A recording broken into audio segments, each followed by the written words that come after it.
All right, guys. Just to introduce myself, my name is Jibril Osman. I run a platform called Studio One. I run the platform with my friend Mike. He films and does all the editing side. So the idea is pretty simple with Studio One. We interview international artists and local artists in Toronto and around Canada, because the whole idea is a platform that allows artists to have conversation. And I've written for Clash and Rap Season and the 405 and all of these other things, but I really wanted to build a platform for Toronto. So it's amazing to get you guys on and to highlight an amazing up and coming group in the city in Toronto. So thanks for being on Studio One. Thanks for having us. Awesome. Thanks for having us, man. All right, man. So to get started, first, can you guys just briefly introduce yourselves? I'm Justin Trash. I'm, I guess, the bad boy of the group.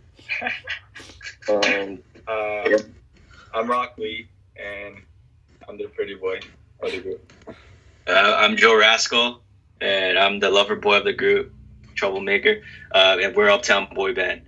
Cool. Yes, Cool. All right, guys. So first question, and since it's a bunch of you guys, just feel free to jump in, whoever wants to answer the question first.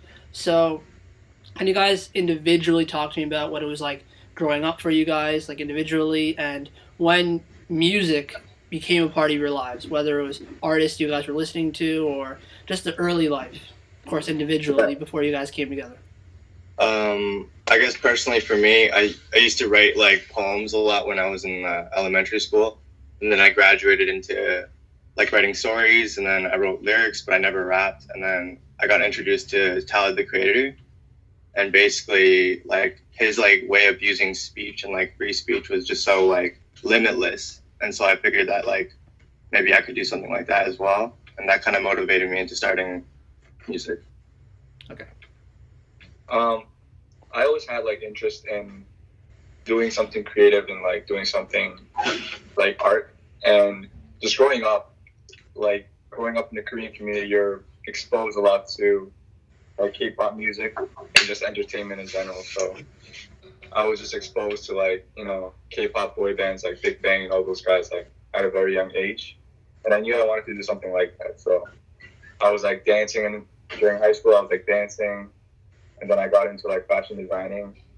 And then after listening to like A$AP Rocky, like it really inspired me to try to make music. And yeah, I just started making music, and I met you guys. Yeah, personally, I was like all over the place as a kid. I was doing hip hop, I guess, like without knowing I was doing, because I was like into dance, I was into beatboxing, b-boying, and stuff like that. Musically, like I just listened to a lot of music, like from punk rock to rap to like pop, a lot of K-pop, obviously, because growing up as a young Korean Canadian, like I grew up with both sides, so that's how I grew up. Yeah. Yeah. And for me personally, like my background's like Somali and half Kenyan, half Somali, and for me, being a music journalist and telling my parents like that's what I want to do, and having to like explain it to them, talking about what it was like for you guys listening to music and telling your parents like this is what I listen to, this is what I enjoy, but for you guys, it's the best of both worlds, whether it's enjoying K-pop and enjoying that as well and enjoying Western music, but individually for you guys, like how is those conversations like saying this is what I want to do? Well, personally, my mom was definitely not stoked about me saying I was going to be an artist, because like obviously every Korean parent's dream is like having their kid be successful, and in their eyes like the art world doesn't offer that. And so for me to explain to my mom that like I think I do have an opportunity here, she was pissed at first, obviously, but yeah, I mean she got over it as soon as we signed. So Yeah, my mom was super upset. Like she was not happy, and she basically gave me like the shake my head and like the face palm when I first told her I was going to do music. Yeah. But then yeah, she saw that I wasn't joking around. I was like really serious for it, and now like she sees how things are starting to do really well for the group, and she's my biggest supporter now. So. Yeah, I want to apologize to my parents because I gave them such a hard time. Obviously, they didn't want me to do this in the beginning too, like Justin and Roc, similar things. I mean, I was studying political science and going to university before this shit, and then I dropped out. Um, yeah, and I got my first tattoo, and they kicked me out. But I mean, like, we're all here now, right? We we're doing our shit. Like, Adding to what you just said, so I know like a lot of people they go to school education, and some artists that I've recently talked to, they said like they've actually gone to school for music, but most of the time it's going to school for something else. For you, like going to school, but knowing music was something you wanted to do. How did you go through that? School must have been something, I want to do music and things are going great, but I'm also in school. Like, talk to me about that. I didn't go to school for too long. I got a Okay. probation, and I dropped out because like I was just partying, I think. But I think the reason for me partying is because like my interests were somewhere else, which was like music and like being around people who were also like who had similar interests, right? So yeah, that's how school was for me. Like I didn't really go. I tried because of my parents, but it came out of it. Yeah. To add on to that, so I went to school when I first started making music too, but then I made a deal with my parents, and then she just like she's like, okay, if you can sustain yourself with doing music, then you can do whatever. Wait, am I allowed to cuss in this interview? Yeah, that's okay. Okay, sorry. Anyway, so yeah, she's like, if you can like sustain yourself doing music and like make your own money, then you can do whatever the fuck you want to do, right? Yeah. And then, so I made a promise with that with my parents, and then after I started, making my own income and stuff, and then they didn't say anything. And now, I know you guys came together. You're a group now, and you guys have released singles. They're really great. But of course, when you guys first came together, you first started making those early songs. Talk to me about what it was like coming together. Taking all of your talents and realizing the things that worked and things that didn't work. So talk to me about the early songs and the The funny part of our group is when we formed the group, we actually were playing solo songs as a group, and we figured that like the aesthetic of having three Korean kids on stage together was just like enough, and we got a lot of references, people saying that like we kind of look like a boy band. So then that's when we decided to add boy band to our original name, which was Uptown. And so a lot of like the early songs or whatever, we don't really like. We have like maybe like 10 songs that we did together, and we then decided to scrap them and then start something new. And what you're hearing in the album that's coming in Club UBB, you'll be able to hear like the progression within them. Talk to me about the progression. Like, when did you guys form? Like, what year, and how much progression have you guys gone through? I guess in like sonically and musically, like how much have you guys grown in the way you're saying it? Well, even with like the album now, since we're done with it, like we were figuring out like what our niche was within the group and like what made Uptown Boyband sound work. So say like Roc Lee would do like a hook, and then that would kind of pioneer the whole like concept of the song, and then Joe will be able to add like maybe like an outro, and then I put in like an 8, and then that just like together just created so much like harmony within the group. But then even then, like finding that formula, like we realized what we could have fixed, and so like even in the follow-up album, there's going to be more progression there. Yeah, for sure.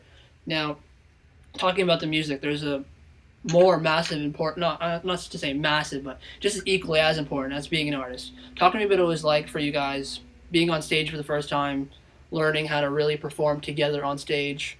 So before you guys, I know you guys have gone on tour. Tell me about like Toronto shows that you guys have done, North by Northeast, like, and understanding the performance aspect of it as a cohesive group.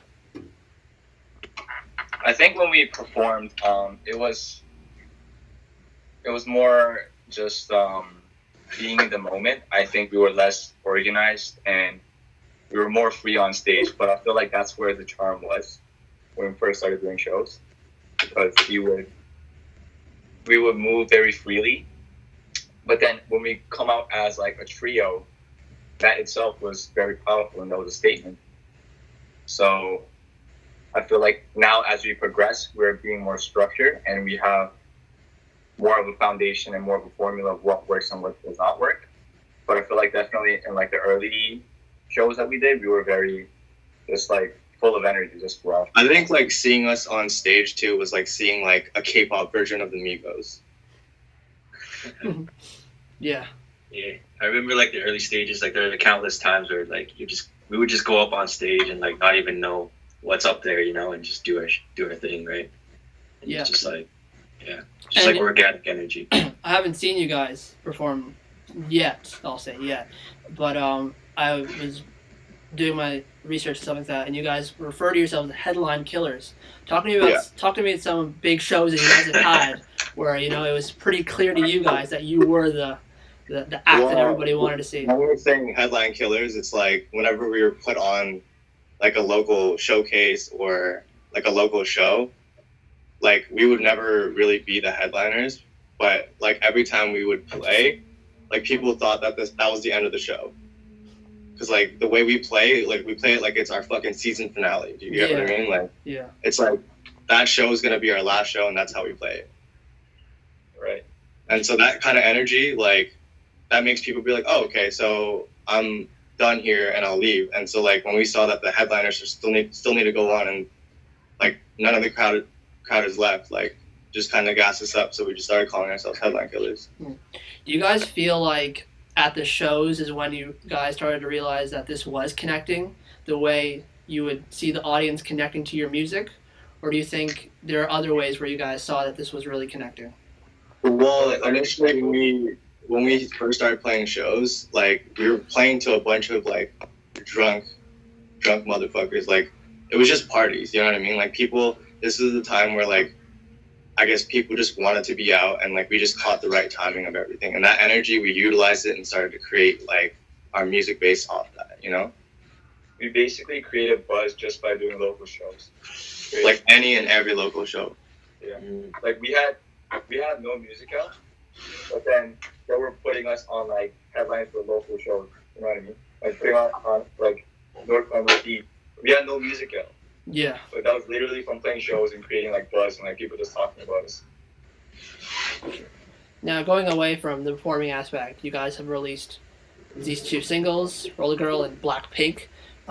They both sonically sound different. We live in this era now where boxing an artist into a genre is becoming more and more impossible.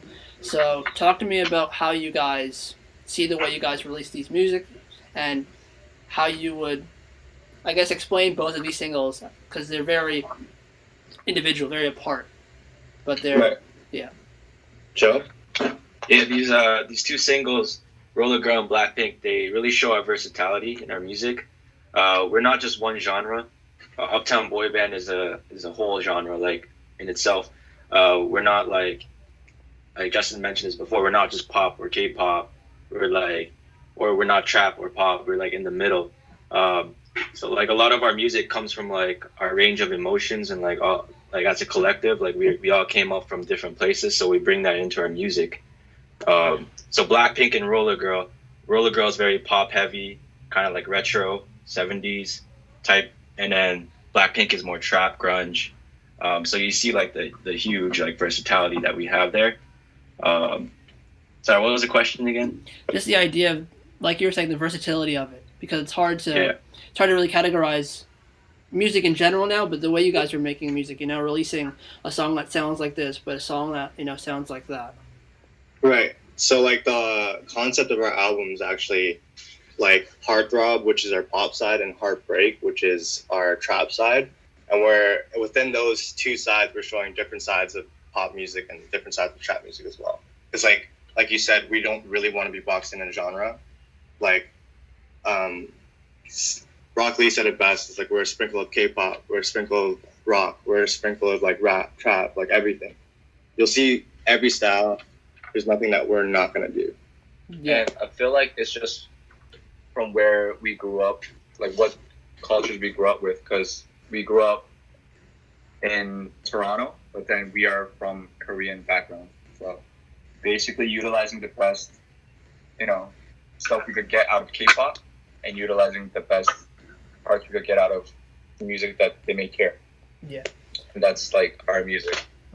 I'm going to touch back on the idea of a debut album just a bit more into the interview, but just for now, I know you guys went on the Canadian tour. Can you guys talk to me about what that was like? Because again, there's a difference between, you know, performing locally and doing all these shows, but then doing a tour and understanding like the schedule of it and that whole aspect. How did you guys get used to that kind of life? Well, we didn't really get a chance to get used to it because we arrived in Vancouver and like had 1 day of break, and then we would play, and then we'd have to get ready to go to the airport like in that morning, and then land and then play again until we got to Toronto. And then that scheduling honestly like was hectic, but it was so like rewarding when we like It's worth it. we were able to play in front of like fans in Calgary and Vancouver and Toronto. Like, yeah, I think we did good for our first tour.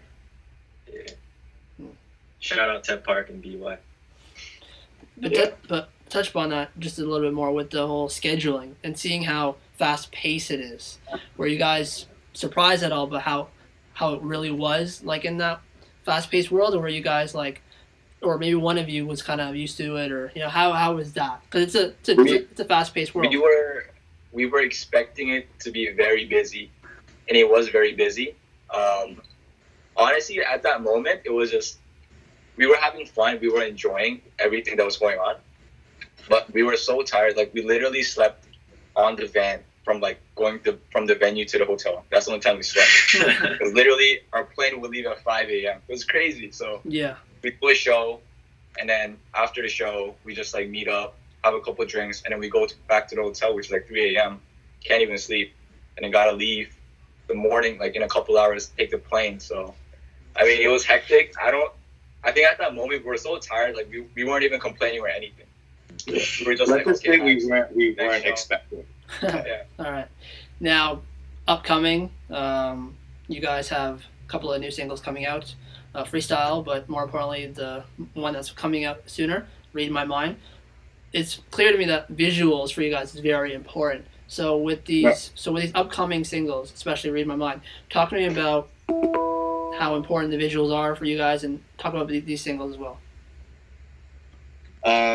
Read My Mind is a single that we wanted to show like what it like visually. We wanted to show what it's like to like party with Uptown Boyband or even party Uptown, because Koreatown is not really a culture or like an established culture in Toronto, in my opinion, like compared to like LA Koreatown. So we're here trying to cultivate that, and like we're trying to show that energy visually. And the song itself is deeper than the party, so like we like that whole I forget how to the contradiction between both, like, you know, the visual and the idea of the song.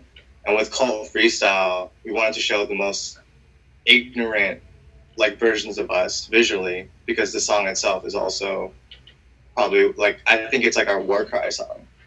It's like the hook goes like boy band whoa, and once you hear it, it's you're gonna shit yourself. Yeah, I mean, I feel like just like what Justin just said, Cult is very hard. It's more intense. So we want to Read My Mind to be more easy. You know what I mean? Something very where people could listen to and not like get super intense and like, you know what I mean, like just like start jumping around. We wanted to make something that's easy, something that, you know, anybody could like, you know what I mean? Like, yeah, I don't think anybody will hate the song because it's very easy, and the visuals of the music video itself as well. We wanted to do our take on a K-pop music video, so it's very, you know, very colorful, girls dancing, you know, stuff like that. Yeah, so like Read My Mind, just physically pleasing to the eyes, and we're releasing it tomorrow, 29th. So check it out, guys. Yeah, sure. Now, going back to the album concept and the idea, for a lot of people, again, like luckily a lot of my interviews are with like artists that are either up and coming or they haven't spent too much time in their career, that their first album is still relatively close. For you guys, with your first album, do you guys see it as an introduction to yourselves and really a stamp, like this is who we are? Like how important individually for you guys is the debut album?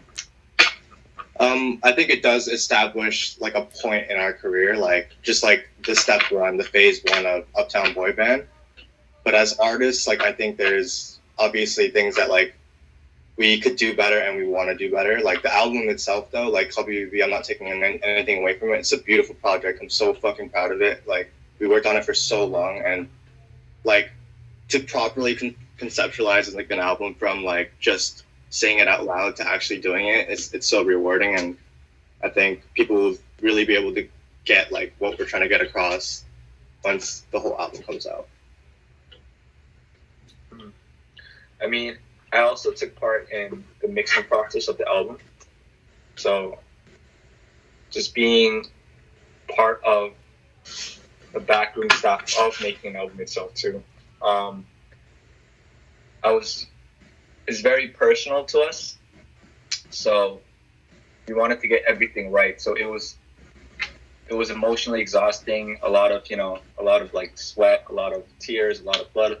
We poured everything into it, and definitely we are very excited to share this because it was definitely a moment in our life that we could only package into an album, and obviously now we finished the album and we're moving on to the next chapter, but that's something that we still, want to reminisce about, and we want to make sure everybody could understand what we were going through when making the album. Yeah, like it's been a long time coming.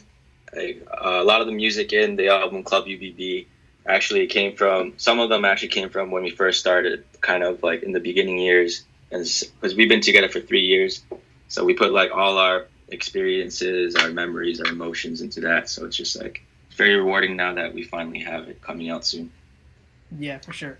Now, usually the way like I end interviews, I've done like 5 interviews so far with the COVID-19 kind of this era, I guess. And usually I would tell like artists like, how's the rest of the year going for you guys, like shows and things like that. But now with COVID-19, I've been like changing my tone on that. So for you guys, like how have you guys been keeping busy? It's important to like be creative, but okay to relax. So just want to like advice there. But yeah, how have you guys been keeping busy with things going on? Well, I guess like for us, like we don't really see it as a slowdown either. Like, yeah, we can't play shows, but we're still like continuing to make music, and like we started tapping into like TikTok, and we're doing all right there.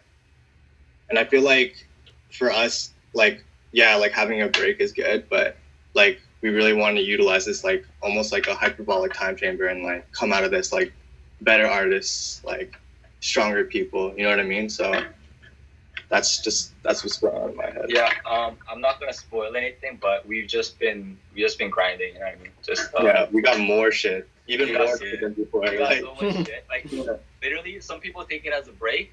No. But it's harder for me because I'm literally home and I have to like call these guys every day, and we're just banging out projects, you know what I mean? So Yeah, Like nothing's stopping us. We're just changing our methods, for sure. All right, man. Yeah. All right, so yeah, just on a final note, I've been meaning to actually see you guys live because one of my closest friends, Nathan, who I think you guys know by Tuna, like he always like tells me. Yeah. And he like tells me about you guys. So hopefully, when things cool down, I'll see you guys at a show. I think what you guys are doing is great. I think you guys are an amazing representation of the city of Toronto, and what you guys are doing is really great. So thank you for being on Studio One. Thank you for having this conversation, and take care. Stay healthy, stay active. Thanks, Studio One. All right, man. Mr. Osman. Thank you. Thanks, man. See ya. Thanks. All right, see you. Studio One.